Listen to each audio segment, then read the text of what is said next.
Aksidenti tragjik në Itali. Vdes 46 vjeçaria shqiptare nën e 3 fëmijëve të mitur.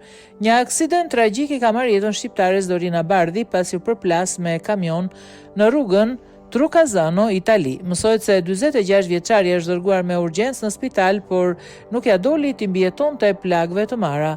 Tragjedia ndodhi në orën 2 pasdites teksa makina në cilën udhëtonin viktima me vajzën e saj të mitur u përplas kokë më kokë me traktorin e një kamioni.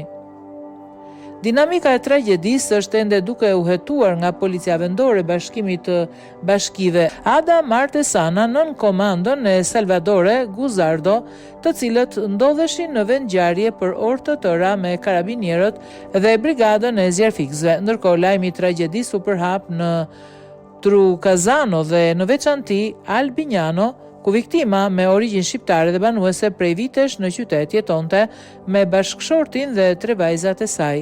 Një grua mrekullueshme përkushtuar ndaj familjes dhe gjithashtu dhe shumë ndaj komunitetit për të cilin shpenzoi shumë. Dorina ishte e njohur, bashkpunonte me shoqata dhe ishte gjithmonë në ballë, qeshur dhe entuziaste në organizimin e ajengjeve dhe eventeve kushtuar mbi të gjitha fëmijëve.